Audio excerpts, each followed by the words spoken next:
અમદાવાદના બાવળાની જ આ હાલત છે। જળબંબાકારની પરિસ્થિતિ છે। બાવળાથી ચલોડા તરફનો જે માર્ગ છે પાણી થઈ ગયો છે। બાવળાના રોડ રસ્તા પાણીમાં ગરકાવ થયેલા જોવા મળી રહ્યા છે। ચલોડા તરફ જવાનો રોડ અત્યારે સંપર્ક વિહોણો થઈ ગયો છે। જે રસ્તા જોવા મળી રહ્યા છે પાણીમાં મગ્ન થયેલા જોવા મળી રહ્યા છે। આ એક્સક્લુઝિવ દ્રશ્યો અત્યારે અમે આપને બતાવી રહ્યા છીએ। આ ગ્રાઉન્ડ ઝીરો રિપોર્ટ અમે આપને બતાવી રહ્યા છીએ। જો રસ્તા પર જવું હોય તો માત્ર ટ્રેક્ટરનો સહારો લેવો પડે એવી પરિસ્થિતિ અત્યારે ઉદ્ભવી છે। જે લોકો છે અત્યારે કેડસમા પાણીની અંદરથી વચ્ચેથી ચાલવા માટે મજબૂર બન્યા છે। જે દ્રશ્યો સામે આવી રહ્યા છે સાચે જ ચિંતા ઉપજાવનારા છે, કારણ કે તંત્ર હજી સુધી અહીંયા નથી પહોંચ્યું, પરંતુ સંદેશ ન્યૂઝ આ વ્યથા જાણવા માટે થઈને પહોંચી ગયું છે। અમદાવાદ શહેરની આજુબાજુનો વિસ્તાર જે આખે આખો પાણીમાં ગરકાવ થયો છે, જ્યારે અહીંયાથી તમામ જે બાવડા પાસેનો જે ગ્રામ્ય વિસ્તાર છે જે પાણીમાં ગરકાવ થયેલી પરિસ્થિતિમાં જોવા મળી રહ્યું છે।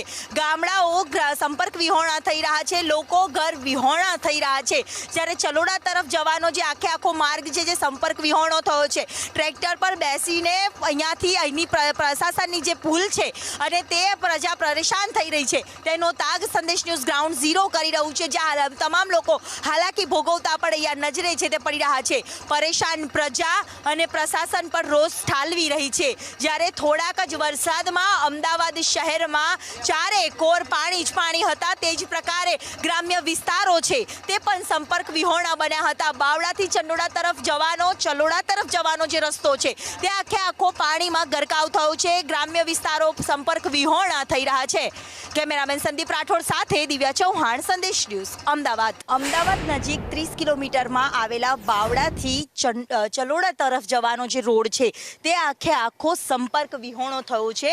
અહીંયાથી કદાચ આગળ જવું ખૂબ મુશ્કેલ છે, પરંતુ પરિસ્થિતિ વરસાદ બાદ ખરેખર અમદાવાદની આજુબાજુના તમામ જે વિસ્તારો છે, જે ગ્રામ્ય વિસ્તારો છે, ત્યાં પણ કપરી બની છે। વાહન ચાલકો પણ અહીંયાથી આગળથી પસાર થઈ જ નથી શકતા।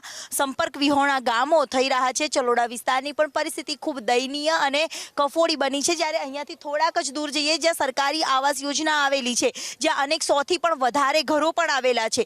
જો કે રહીશો પણ આ ગરકાવ પાણીમાં આખો જે માર્ગો ગરકાવ થઈ ગયા છે। રહીશોએ પણ પોતાના ઘર બહાર છોડીને ઘર વિહોણા થઈને અન્ય સ્થળે જવું પડે તેવા પ્રકારની સ્થિતિ જોવા મળી રહી છે। કેમેરામેન સંદીપ રાઠોડ સાથે દિવ્યા ચૌહાણ, સંદેશ ન્યૂઝ, બાવળા।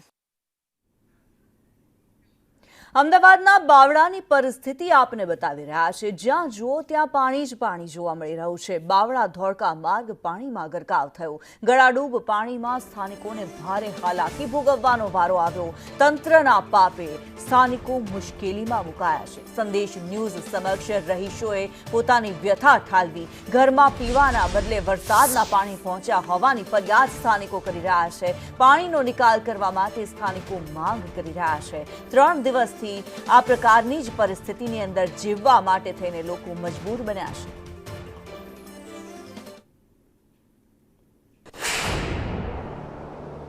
બાવળાના બળિયાદેવ પાસેનો જે વિસ્તાર કે જ્યાં આખે આખો વિસ્તાર પાણીમાં ગરકાવ થયો છે, લોકોના ઘર વખરી છે તે પણ પાણીમાં તણાઈ રહ્યા છે, લોકોના ઘર તૂટી રહ્યા છે। હવે લોકો જાય તો જાય ક્યાં, લોકો ઘર વિહોણા થયા છે ને ઘર ખાલી કરીને પ્રશાસનના પાપે અહીંયાથી પસાર થઈ રહ્યા છે। અનેક લોકો હાલાકી ભોગવી રહ્યા છે, પરંતુ આ વરસાદ બાદ તારાજી સર્જાયેલી છે। ચારે કોર પાણી જ પાણી છે અને રાત્રે તેમને ખાવા માટે પૂછવા આવતા અધિકારીઓ હોય કે પછી સત્તાધીશો હોય તે પાણીના નિકાલ માટે કોઈ જાગતું નથી। લોકો ખાધાના ભૂખ્યા નથી, પરંતુ પાણીનો નિકાલ કરવામાં આવે તેવી જ માંગ અહીંના રહીશો છે તે કરી રહ્યા છે, કારણ કે ક્યારેય આવું પાણી ભરાતું ન હતું। આ કદાચ પહેલી વખત આ પ્રકારની પરિસ્થિતિનો સામનો અહીંના લોકોએ કરવાનો વારો આવ્યો છે। અહીંયા લોકો ઘરમાંથી આ પાણીનો નિકાલ ક્યારે થાય અને ક્યારે અહીંયાથી બહાર નીકળી શકે તે માટેની વ્યવસ્થા શોધી રહ્યા છે, કારણ કે ખાધા પીધા વગર, લાઇટ વગર, મોડી રાત સુધી આખી રાત આ પ્રકારે પોતાના ઘરમાંથી પાણી નીકળે તેની આશા સાથે વિતાવવી પડે છે. દરેકના મોઢા ઉપર એક જ આશા છે કે આ પાણીનો નિકાલ ક્યારે થાય, કારણ કે ઘરની બહાર ગમે ત્યારે આ ઘર છે તે પણ દિવાલ તૂટીને પડી શકે છે. લોકોએ મહેનતથી વસાવેલી જે ઘરવખરી છે તે પણ આવી રીતે પાણીમાં તરતી જોવા મળી રહી છે. અહીંયા તો સ્થાનિકો કહી રહ્યા છે કે ઘર સે નળ દરેક ઘરે પાણી પહોંચે, પરંતુ વરસાદના પાણી પહોંચે તેવી આશા લોકોએ નહોતી રાખી અને એ જ પ્રકારની આશા વગરની આ તમામ લોકોની નિરાશા છે જે પ્રશાસન સામે જોવા મળી રહી છે. કેમેરામેન સંદીપ રાઠોડ સાથે